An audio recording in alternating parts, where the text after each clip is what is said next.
Hey family, welcome back to another episode of Talks with Crissy J, where we keep it real, raw, and relevant, honey. Okay, so if you're new here, I want to invite you to go ahead and hit the subscribe button. I think you'll absolutely love it here. And if you are a returning subscriber, thank y'all so much for tuning in and welcome back to another episode. So go ahead and get comfortable, y'all, because we're going to talk about a little something. I actually brought this topic up in an upcoming vlog, so you all will see that. But if you're just here for the podcast or just some, conversation while you're cleaning up in the house, driving somewhere or whatever, just, chilling, then this is going to be your first time hearing it.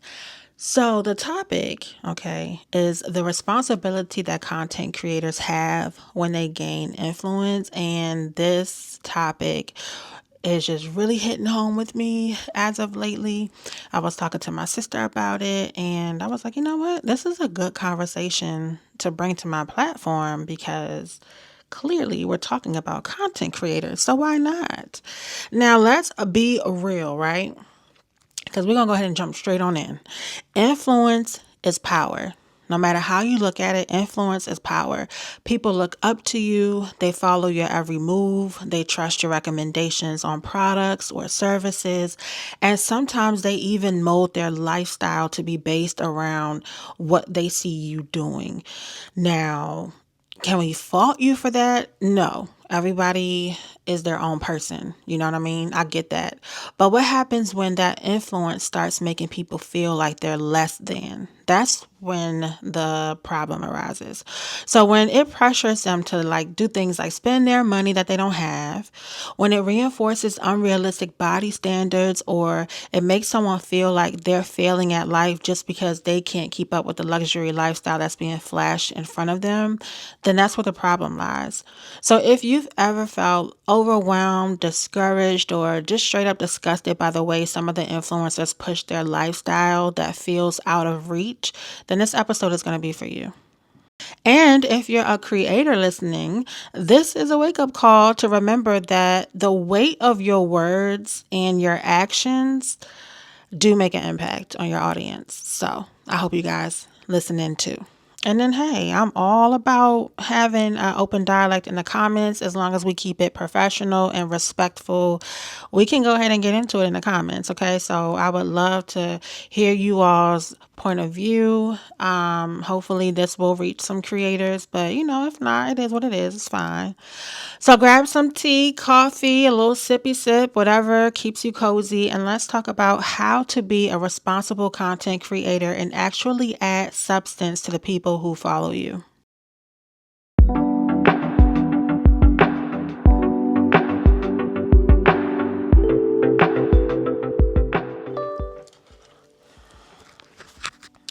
All right, y'all. So let's start with the basics.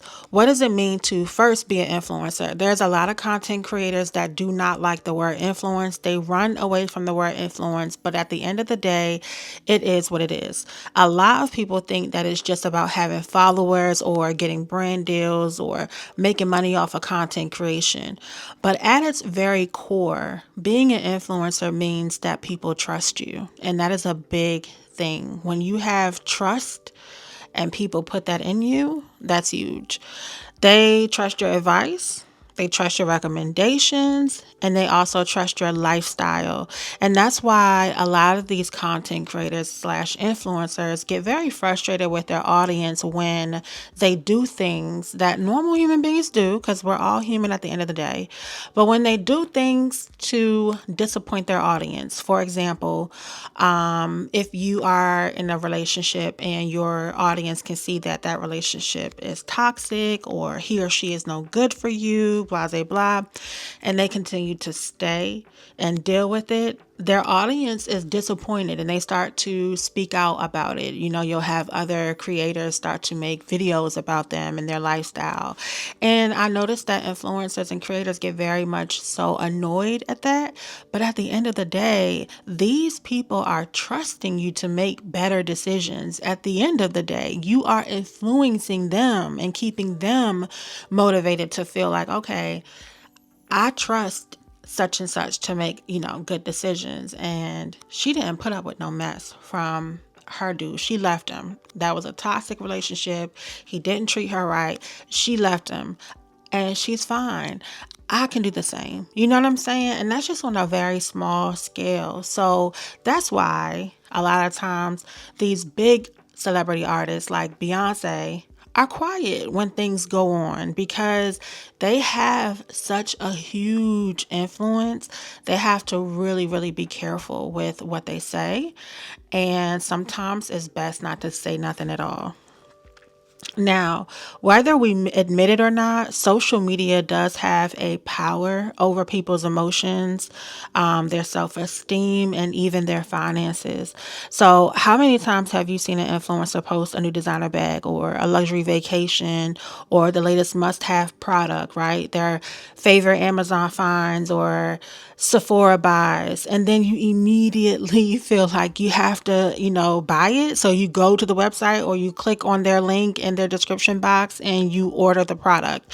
Not that you need it, but because they have it, because you look up to them, because you trust their judgment, you buy it, right? A lot of times this happens. Influencers influence influencers. Like, that's how serious and how powerful this is.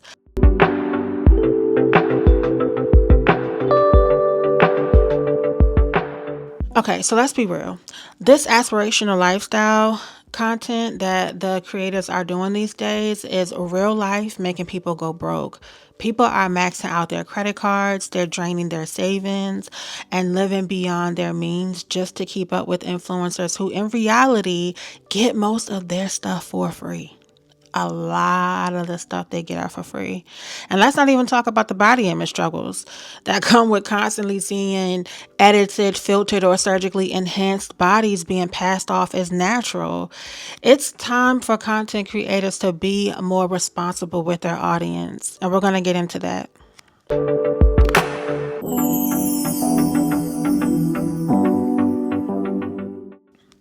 Now, this is for the content creators, and y'all might, come for me, but like I said, I just keep it respectful.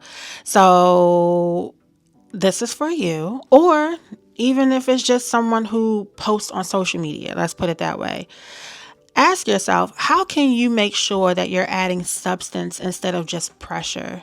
And I'm going to give you a few ways if you don't know. The first way is keep it real and transparent with your audience always. Nobody's life is perfect, and we all know that. All of us are human. But social media filters life and makes everything look so. And we all know that it absolutely is not what it seems.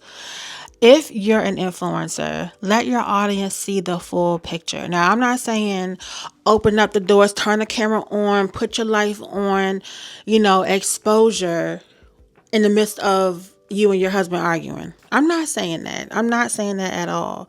But if you and your husband did have an argument and it's not too personal, where it's not something that, it's something that you could bring to the internet without really giving too much of the details, it's nothing wrong with saying, me and my husband just had an argument, y'all. I'm not in the best of moods.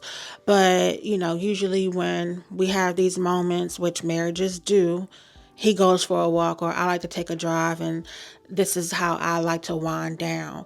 One, it's giving people substance, because there are viewers that argue with their spouses and they hit or throw things or just all out don't know how to manage an argument.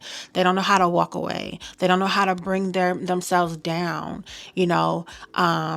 and with seeing you and how you navigate and how they are very influenced by you, that can help them to do better. Well, such and such told us that when she gets into an argument with her husband, she goes for a drive. So I'm going to get in my car and I'm going to go for a drive and see if that helps me.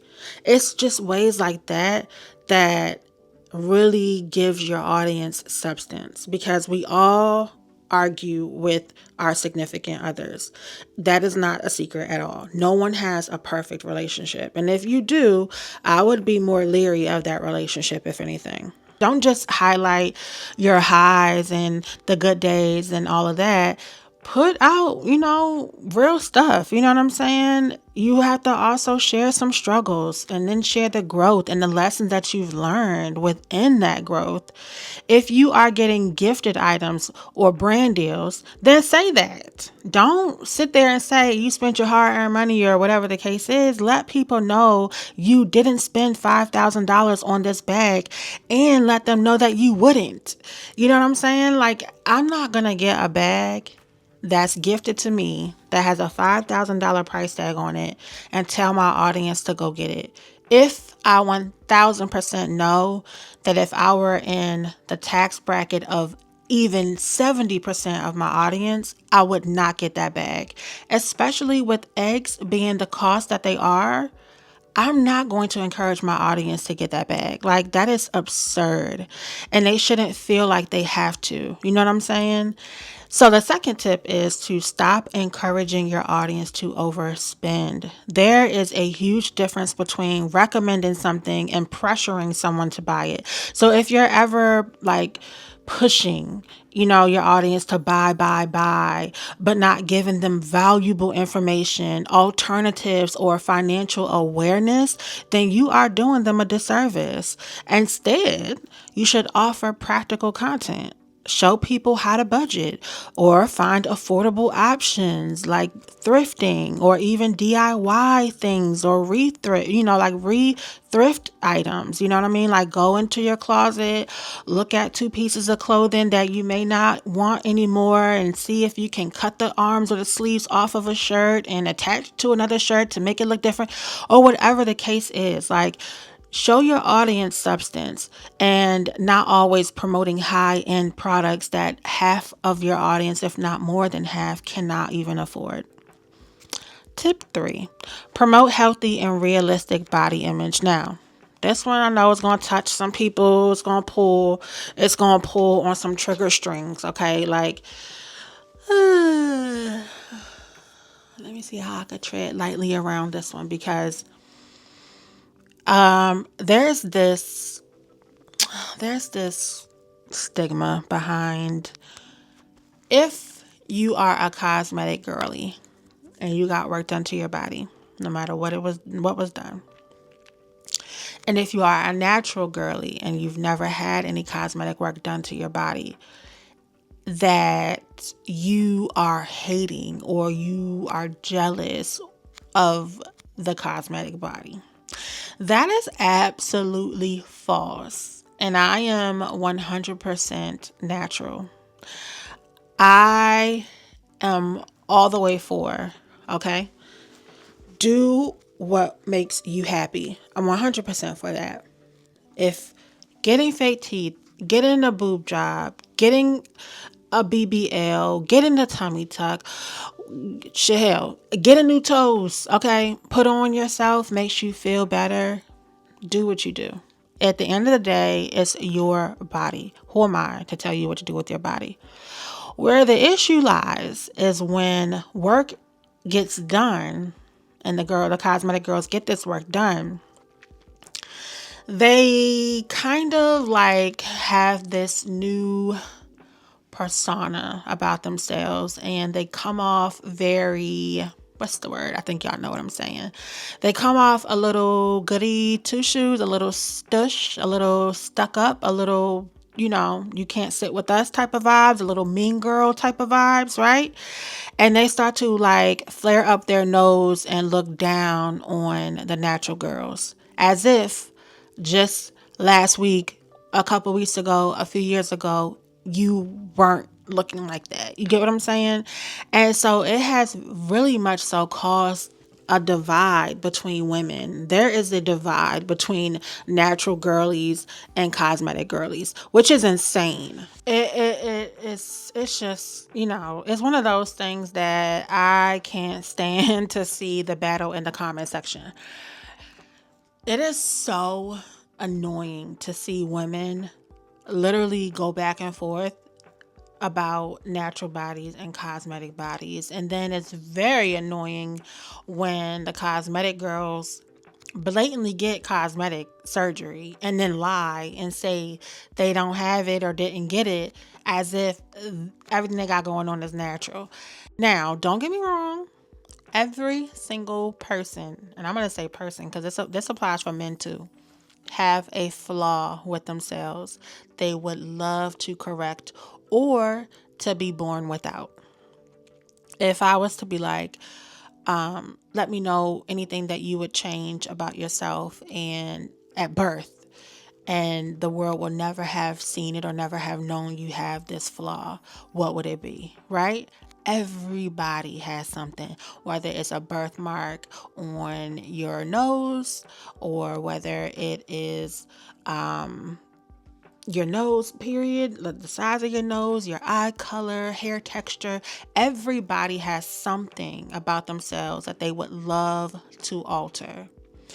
So we're not going to sit here and fake the funk and just act like every single person, or every natural person, I should say, natural girly, is 100%, 1,000% happy with her born body, right? We're not saying that. Like, I argue with your mama, but I don't believe that to be true. That's my opinion. I don't believe that to be true. I do not think that there's any woman walking this earth that can say, I'm 1,000% happy with every single thing about me and my body inside and out. I wholeheartedly will call you bluff. Like, and we are not gonna argue about that. We would quickly digress because I just don't think that's true.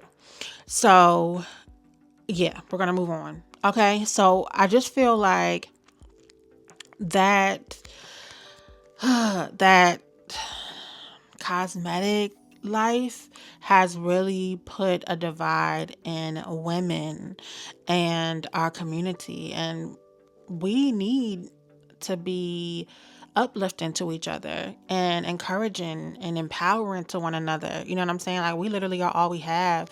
And I just feel like with the whole natural girlies, cosmetic girly thing, it just puts a divide. And it's horrible. I'm not gonna lie. I absolutely hate it. Like, I cannot stand it. But at the end of the day, one thing I can say is, can we please, okay? I'm begging. Just start being real about what's natural and what's not. If you are going to flaunt yourself, if you're going to carry it like, like I said, little goody two shoes, like, you know what I mean? Fresh out of plastic. If you're going to carry it like that, if you've had work done, then own it. Own it just as the natural girl owns hers when she goes to the gym and does her glutes workout or her abs workout and earned her butt and or earned her abs. Like, own that. And if you use filters, say that. Because the crazy thing is, if all of your pictures are filtered, how are you going to now feel when you're out in the street walking about in real life and one of your fans, followers, subscribers see you and you don't look nothing like your IG? How does that, what? Make it make sense. You know what I'm saying? So there are young girls and women out here hating themselves because they think that they don't measure up. And I have a daughter, she's 5, and I think about this with her all the time. Baby girl. And that's why I pour into my baby and I let her know, you are beautiful. Your skin tone is beautiful. God made you, and there is no one in this world that looks like you. He only made one of you, and that is amazing. You know what I'm saying? Like, we need more content creators and more influencers to push that narrative, whether you had surgery or not. Don't think it. Okay, if you have, let's say, all right, let's say you have lines on your forehead from, just getting older. You have crow feet on your eyes and slight wrinkles in your face, and then you go get Botox because you're now 46 years old and you don't want to look like you're 46. You're trying to look like you're 36, right? What about your audience of women if 80% of them are in their mid to late 40s and they have crow feet around their eyes, wrinkles on their face and forehead and things like that? What message are you telling them? That it's not okay to walk outside looking like how they look and they can't afford to get work done. Like, what message are you telling them? So now they're feeling, less confident about aging, which is something very much so natural. So it's just one of them things that when you have a platform, especially a big platform, you have to really be careful with the message you get out. And I'm not going to sit here and just target and come down on content creators and act like they're the worst in the world and all that. That's not my aim. I'm just wanting content creators to be a little more aware that you all have a platform, and the lifestyle that you all have, the BBLs that you could afford to get, the trips that you're taking, all of that is because of your audience. It wouldn't be without them. You're not getting those six-figure brand deals when you have 22 views on your channel. You're getting them when you have thousands, hundreds, and thousands of views on your videos, and those are real people watching you.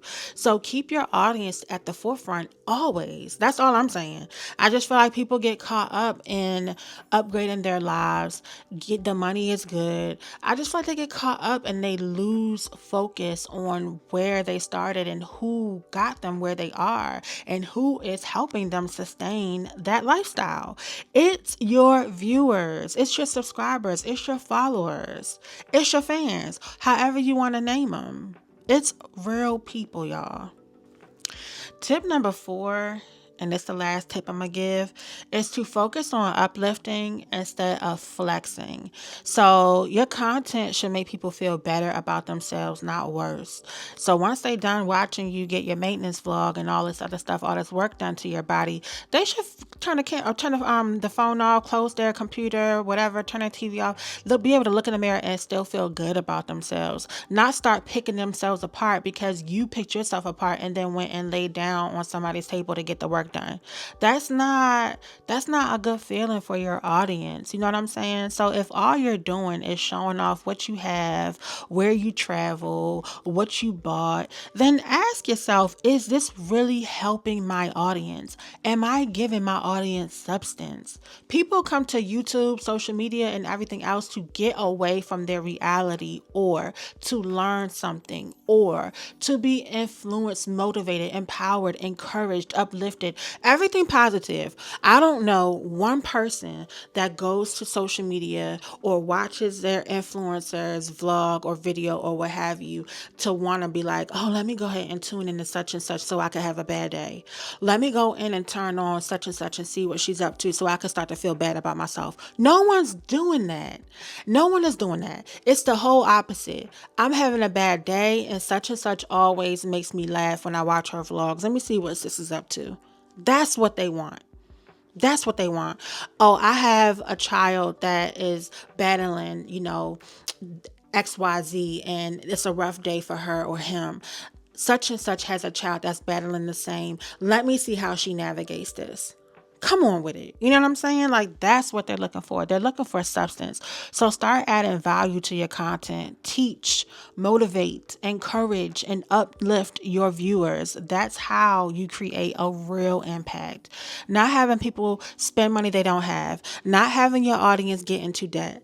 Not having your audience feel less than. Not having your audience feel like they are not worthy of, or they aren't good enough, or they aren't pretty. Come on. Give substance to your viewers. Like, we really need to turn this around real quick, fast, and in a hurry, y'all. It's way too much going on in the real world. Way too much going on that people have to stress about. Am I going to be able to afford my medication? Am I going to lose my health insurance? Am I going to get fired from my job? Am I going to lose my house? Am I going to be able to afford to feed my children? That's real life stuff.